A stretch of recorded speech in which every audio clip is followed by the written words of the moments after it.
આજે સમગ્ર ગુજરાતની નજર વિધાનસભા પર છે, કેમ કે એક નવા ચૂંટાયેલા એમએલએ ગોપાલ ઇટાલિયાએ ધારાસભ્ય પદે શપથ લીધા છે. પરંતુ આપણે એ ના ભૂલવું જોઈએ કે કડીના એમએલએ રાજેન્દ્ર ચાવડાએ પણ ધારાસભ્ય પદે શપથ લીધા છે. અને આ શપથવિધિમાં મુખ્યમંત્રી ભૂપેન્દ્ર પટેલ સહિત ગુજરાત સરકારના ઘણા કેબિનેટ મિનિસ્ટરો સાથે ભારતીય જનતા પાર્ટીના કાર્યકરો ઉપસ્થિત રહ્યા હતા. ગત 23મી જૂનના રોજ રાજેન્દ્ર ચાવડાનો 39,000 મતોની સરસાઈથી કડી બેઠક પર જે પેટા ચૂંટણી યોજાઈ હતી તેમાં વિજય થયો હતો. નમસ્કાર, જમાવટ સાથે હું છું પાર્થ.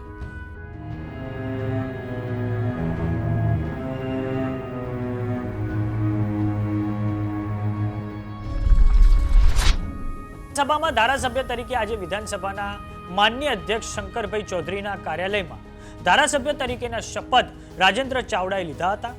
રાજેન્દ્ર ચાવડાએ હાથમાં ભગવદ્ ગીતા અને બંધારણનું પુસ્તક રાખીને ધારાસભ્ય પદે શપથ લીધા છે.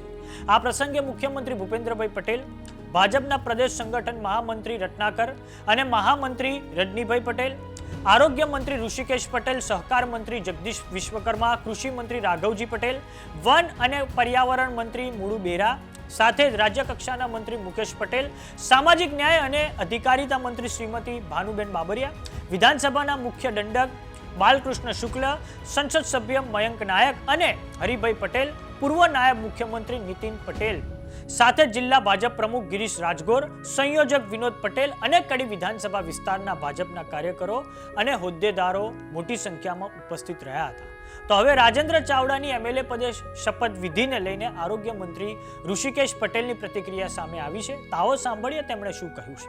કડીમાં અમારા એસસી સમાજના, દલિત સમાજના પ્રતિનિધિ ધારાસભ્ય તરીકે એમનું દુઃખદ અવસાન થતા પેટા ચૂંટણીનો જે અમે સામનો કર્યો એમાં રાજેન્દ્રભાઈ ચાવડાને ભારતીય જનતા પાર્ટીએ ટિકિટ આપી અને કડીના તમામ મતદારોએ લગભગ 40,000 કરતાં પણ વધારે મતથી એમને જીતાડી અને વિધાનસભામાં મોકલ્યા છે.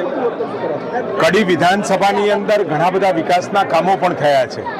એ દોરને આગળ વધારતા અમારા રાજુભાઈ પણ અમારા સૌ ધારાસભ્ય મિત્રો સાથે એ કામ બાકીના સમયમાં, બાકીના 2.5 વર્ષમાં એ પૂરા કરશે એની મને ખાતરી છે. પરંતુ સાથે સાથે હું એ પણ કહું, અત્યારે ભારતીય જનતા પાર્ટીના એક દલિત ધારાસભ્યને એવી રીતે મહેસાણા જિલ્લાએ ઉચક્યા છે, કડીએ ઉચક્યા છે અને ગુજરાતે ઉચક્યા છે અને ત્યાંથી પણ આપના ઉમેદવાર હતા અને 4,000 કરતાં પણ ઓછા મતે ડિપોઝિટ ગુમાવી ચૂક્યા છે. એટલે સ્વાભાવિકપણે જે પ્રકારનો ઉન્માદ અને જે રીતની આક્ષેપબાજી થઈ રહી છે એને કડીમાંથી યોગ્ય જવાબ જનતાએ આપ્યો છે. ગોપાલભાઈને રાજીનામું આપવા માટે સરકારમાંથી કોઈએ કહ્યું નથી અને સરકાર એ કહેતી પણ નથી. લોક ચુકાદો જ્યારે આવ્યો હોય ત્યારે બાકીનો સમય પોતાના વિધાનસભા વિસ્તાર માટે એને કામ કરવું જોઈએ. બાકીના 2.5 વર્ષ એમની પાસે છે. વિસાવદરની જનતાની જે આશાઓ અને અપેક્ષા છે, અમે આશા રાખીએ કે એ પણ એ વિસાવદરની જનતાની આશાઓ અપેક્ષાઓ પૂર્ણ કરી અને ચૂંટણી ક્યાં દૂર છે, 2027ની અંદર 2.5 વર્ષ પછી સામાન્ય ચૂંટણી આવશે એટલે ગુજરાતની જનતા એને બરાબર ચુકાદો આપશે. ગત 23 જૂનના રોજ કડી વિધાનસભા પર યોજાયેલી પેટા ચૂંટણીના પરિણામ આવ્યા. ભારતીય જનતા પાર્ટીએ રાજેન્દ્ર ચાવડાને, જ્યારે કોંગ્રેસે રમેશ ચાવડાને, આમ આદમી પાર્ટીએ જગદીશ ચાવડાને ટિકિટ આપી હતી. આ બેઠક પર પેટા ચૂંટણીનો જંગ ખૂબ રસાકસી ભર્યો થયો હતો. રાજેન્દ્ર ચાવડાને 99,742 વોટ મળ્યા હતા. રમેશ ચાવડાને 60,000 વોટ, જગદીશ ચાવડાને માત્ર 3,090 વોટ મળ્યા છે. આમ આદમી પાર્ટીના જગદીશ ચાવડાની ડિપોઝિટ ગુલ થઈ ગઈ હતી.